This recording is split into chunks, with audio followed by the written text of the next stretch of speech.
Alfredo Cervera, Alfred para mí, amigo de toda la vida, Mateo, bienvenido igualmente, Ariel, Ismael. Es un placer, como he dicho, teneros esta tarde aquí y poder hablar con vosotros. ¿Cómo vives en Alcantarilla? ¿Cómo has vivido? ¿Cómo te has sentido? ¿Cómo te sientes? Que hay carencias muchas, que hay falta de empatía entre nosotros mismos y falta de ponernos de acuerdo en lo que queremos hacer. No hay ningún tipo de asociación o punto de reunión de tratar nuestras cosas, no lo hay. No hay un sitio especial, ni siquiera quedamos para ir a una cafetería a hablar. Eso es una carencia, no hay un núcleo, un sitio, eso que tú estás diciendo de referencia, donde os reunáis. Yo sé que en Murcia sí, por ejemplo, o en otros sitios sí que los hay, pero en Alcantarilla eso no existe. No existe. ¿Ha existido o la carencia? Nunca. No sé, ni siquiera tenemos puntos de encuentro para juntarnos ni siquiera en la biblioteca, en un jardín, en otro sitio, comentar cosas que pueden pasar dentro de este colectivo. Intergeneracionalmente ni siquiera os conocéis, es decir, No al no existir ese punto de referencia, no. Sería síntoma de que existe una libertad de expresión clara, ¿no?, en Alcantarilla y que están totalmente normalizados. Por supuesto, y más en este pueblo, que somos bastantes personas, muy concentradas por el tema del territorio. Más de 42.000 habitantes. Efectivamente, pero realmente lo que es el casco donde están todas las personas somos 3 kilómetros cuadrados aproximadamente. Hay mucha gente, de hecho todos los que vivimos aquí tenemos muchos conocidos que son del colectivo, que son LGTB.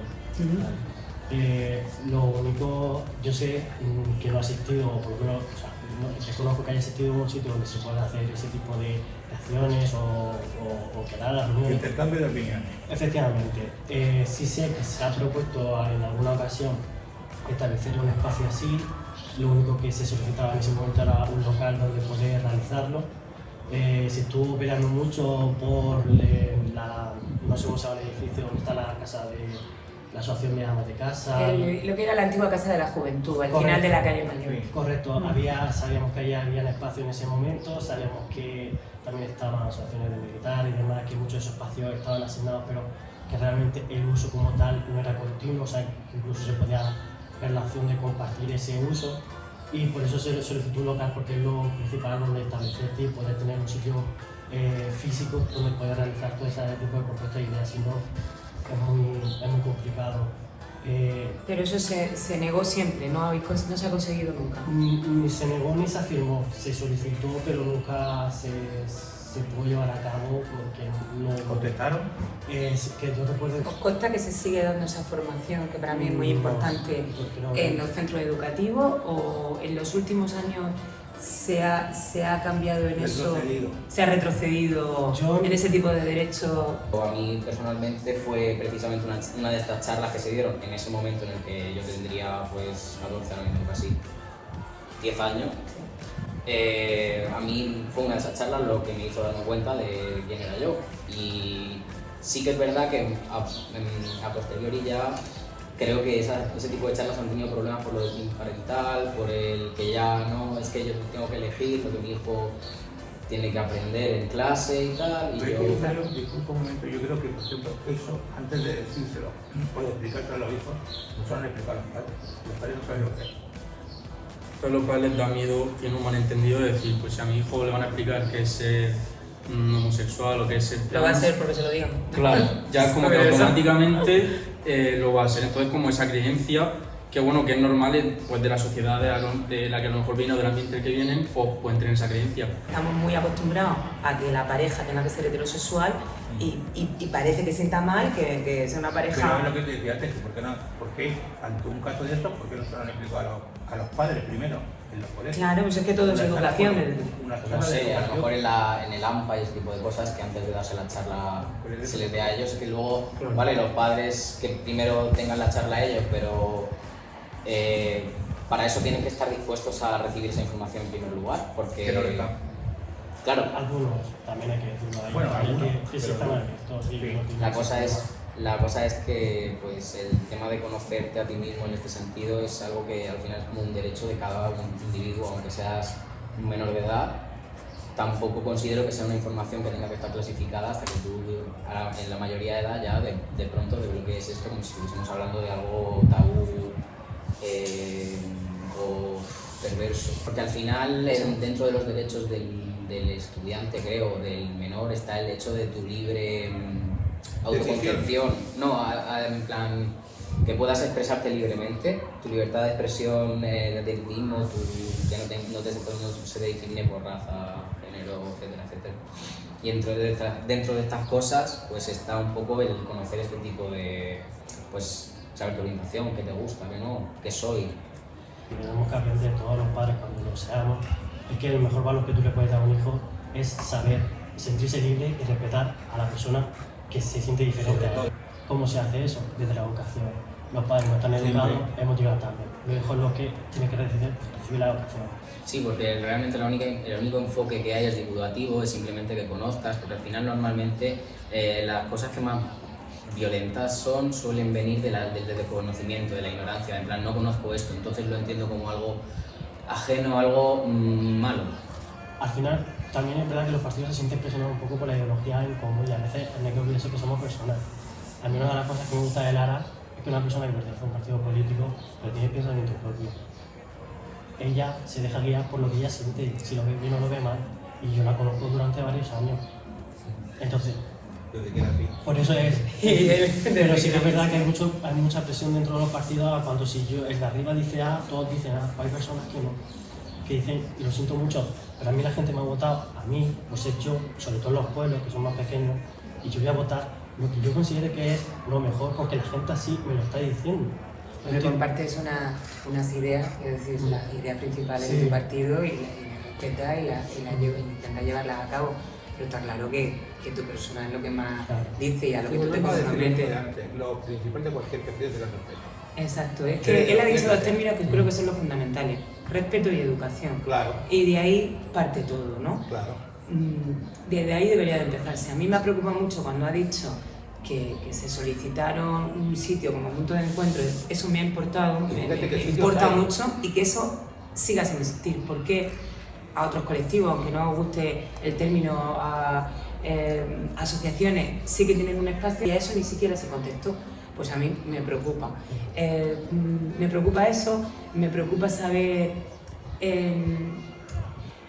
de qué forma, por ejemplo, Alfredo, tú has visto cambios en la sociedad, en Alcantarilla, en cuanto a respeto. ¿Crees que se ha normalizado por completo? Sí, alguna gente ya está más, digamos, normalizada a ver esto, pero gente evidentemente no es antetrabajado. Mucha gente mayor que no. ¿Por qué no hay charlas? ¿Por qué no se evidencia a las personas LGTB durante todo el año? No hay un club de debate, no hay un sitio de información, asamblea, porque eso no existe y se tienen que ir a Murcia o se tienen que ir a otro sitio. Sí, en Murcia hay muchas. Es verdad que muchas veces el dividirse mucho es más problemático, pero también al final da diversidad, da diferentes puntos de vista. Y en Alcantarilla en concreto yo nunca he visto ninguna de estas organizaciones y yo personalmente siempre he tenido que ir a Murcia. Sobre lo que has nombrado, el orgullo, ¿no? Como reivindicación o como fiesta. Se pierde mucho la opinión pública con ese tema, ¿no? Hay también mucho dilema, ¿no? Con la celebración, con que se alarga mucho, con que no. Bajo mi punto de vista, debería de ser todos los días, como también, por ejemplo, es el Día de la Mujer, y yo siempre digo, el Día de la Mujer es el 8 de marzo, que es cuando más salimos a la calle, pero debería ser todos los días. Pues el Día del Orgullo debería de ser todos los días. Pero por normalizarlo en un sentido de decir que somos pues, una parte más de lo que es la sociedad, que no somos como algo que está apartado y que tenemos que reivindicar así solo una vez y hacernos presentes una vez, sino de decir, vale, formamos parte de la sociedad, somos alguien más como pues, una persona que es heterosexual o una persona diferente. Simplemente decir, somos una sociedad y en la sociedad pues, hay diferentes partes, pero no tenemos que estar separados. ¿Existe la homofobia? ¿La habéis sentido? ¿La sentís? ¿La sentís más ahora? ¿La sientes a diario? A mí me han gritado en la puerta de mi casa, maricón, por ir con mi novio de la mano. Aquí. Sí, en plan contemporáneo, Alcantarilla, Murcia, 2023. Quiero decir, sigue pasando. Eso no es normal, y lo voy a decir así de claro, eso no es normal, no debería de normalizarse jamás, es una agresión. Entonces, ¿encuentras apoyo cuando eso pasa? Pues depende ¿prefieres seguir para adelante y no entrar en esa gresca, por decirlo de alguna Pues manera? depende un poco. ¿Hay apoyo de las instituciones cuando existe eso en tu calle, en tu puerta de tu casa o en un centro escolar, el bullying por A ver. cuestión de sexo, por cuestión de género? Yo lo siento mucho, pero yo en esto la verdad es que no me siento Amparado. arropado para nada. En el caso de yo recibir una agresión homófoba o lo que sea, al final se lavan las manos muy rápido, porque nos da igual.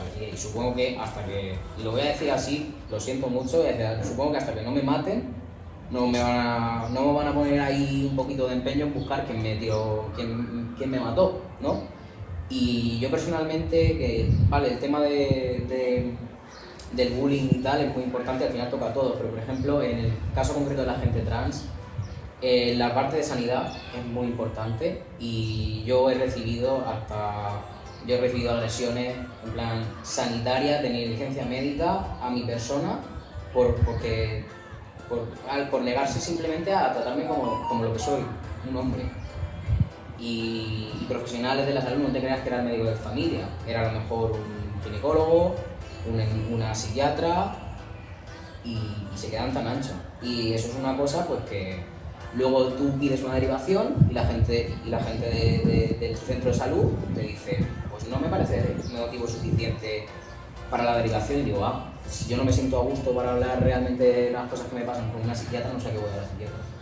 Y no sé si a vosotros os ha pasado lo de que os pongan en cuestión, ¿tú eres una chica, eres una mujer tú? Nunca en la vida eso. Nunca, pues a mí me tiene que venir un doctor a decirme que yo lo soy y muchas cosas. Y luego hay muchísima desinformación, que ya no es solamente lo que decía él, de tener una educación y de tener un respeto y una información correcta, es que hay una desinformación. Hay muchísimas cosas que nunca encuentras un lugar donde las puedan desmentir, a menos de que conozcas gente pues, que vive eso, ¿no? Y ahí vienen pues muchísimas asociaciones muy malas de homosexuales con cosas que no voy a decir, de gente trans con cosas que no tienen nada que ver, y la gente piensa que somos pues monstruos, el coco, el hombre del saco, y no tiene nada que ver. De hecho, a quienes están tratando mal es a nosotros. Y bueno, el tema trans, que es lo que más ha movido, pues yo personalmente, por ejemplo, tengo que recibir el tratamiento en condiciones ya completamente fuera de alcantarilla, porque en mi centro de salud realmente no ha habido... Ha sido por otros motivos también, pero también era porque no había una sensibilidad. Hemos hablado de respeto y educación, pero hay otra palabra también que poner encima de la mesa, que es empatía. Al final también es verdad que mucho... Ponerse en el lugar del otro, ¿no? Claro. Tengo un amigo que él sufrió una agresión homófoba en medio de la plaza Adolfo Suárez, un viernes por la tarde. O sea, me dice que por la noche a las 3 de la mañana por un callejón, y te digo, bueno. Pero él estaba con una amiga Sí. y de repente un chico le suelta, tú eres un marido, insulto típico, pero así de repente. Y entonces él pues, hombre, estamos acostumbrados a que nos digan eso y es que pasa todos los días. Pero ese día Pasa dijo... todos los días. Sí, o sea, a ver, yo no voy por la calle todos los días y me van... Pero sí, pero hay mucha gente, yo por Instagram o amigos que tengo, pasa muchísimo. Y este amigo se defendió ese día y dijo, sí, yo, o sea, él no es gay, dijo, yo soy bisexual, pasa algo. ¿Qué pasó? Pues le rodearon y le pegaron. Y entonces, claro, tú la respuesta que tienes de eso es decir, vale, pues ya, si alguien me insulta o alguien me dice algo por ser quien soy, Me callo. ahora me tengo que callar, porque ¿qué me puede pasar? Eso es miedo. Y luego es eso, a lo mejor vas a cierta institución y no hacen nada por ti, te dicen, bueno, o sea, él fue a la policía y dijo, bueno, por favor venid, están viendo las heridas, y dicen, venid y vamos a ver si los encontramos, si sabemos quiénes son. Si no hay un parte de lesiones, no se ve nada. Pero en realidad, si nos pusiésemos todos de acuerdo a hablar lo que tú has dicho antes de una asamblea tal, a lo mejor nos daríamos cuenta de que cuando no le pasa a él, le pasa a él, me pasa a mí o le pasa a todo el mundo. Pero al final todos estos problemas que nosotros enfrentamos como personas LGTB, no solamente nos enfrentamos nosotros, nos enfrenta cualquier también sector de la sociedad. Por eso es importante definir esto en nuestro ámbito, pero hay personas, si no se meten por una cosa, se meten por otra, por características físicas, por culturales, también se pueden meter. Al final, el punto de reflexión es, hay gente que no sociabiliza o que no comprende o que no es capaz de entender la otra persona, ya sea en la parte de orientación, en la parte de identidad, en la parte de religión, en la parte de social, en cualquier faceta de la vida. Pero no es solo que no entiendan, sino que agreden. Que agreden. Es decir, que tú no puedes entender y quedarte en tu sitio. A mí no me puede gustar cierta cosa y no voy. Pero es que estás agrediendo. Entonces, esto es diferente. Eso hay que atajarlo y hay que poner una medida y una solución. En lo que es el tema de la parte de la policía, yo desconozco 100% los protocolos, pero sí que me relaciono, como sabes, en emergencias, sí, trato mucho con ellos. El tema del parte médico es porque al final ellos, para poder hacer diligencias, como ellos dicen, en un proceso de agresión hacia otra persona, necesitan un documento oficial de un médico facultativo, el cual deje claramente y especifique todas las lesiones, porque dependiendo de ese parte médico se puede considerar de un nivel o un A ver, esto es tan subjetivo de trabajo como la violencia machista, Claro. ¿no? ¿Cuándo? Cuando va con el moratón, pero si la está machacando psicológicamente diariamente, es violencia machista exactamente igual, ¿no? Y entonces la duda de es verdad o es mentira. Quienes gestionan un municipio, una ciudad, cuando se van a dirigir a hacer acciones para personas, en este caso concreto, LGTB, deben de hacerlo durante todo el año, no solamente durante una semana o durante un día en concreto, que es el orgullo. Claro. Ahí es cuando se demuestra. Claro. Sí, porque que yo ponga la bandera La bandera. en el ayuntamiento no me va a mí a hacer No, y tranquilo por por la ejemplo, calle. hacerlo como dices tú, Lara, o cada semana para 15 días y dar parte, pasárselo a la autoridad competente que sepa lo que está pasando. O sea, levantar como un acta o levantar un informe para decir, mira, pues aquí pasa esto, hemos hablado de esto y esto, a esto lo han insultado, a esto lo han hecho no sé cuánto, ahora estamos aquí poniendo Tener un unas estadísticas y que sean públicas para concienciar. Sí, que sean públicas. Y a lo mejor Claro. también es interesante al crear este tipo de espacios.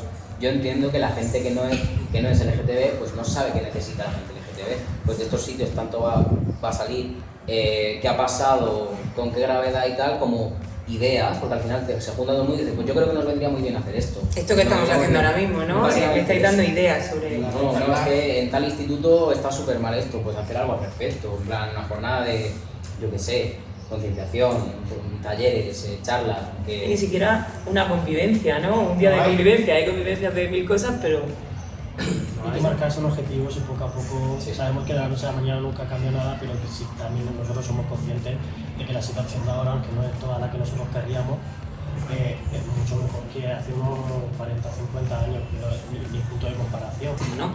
Pero crees que hay todavía muchísimo, ¿no? Imagino. Muchísimo que hacer, claro.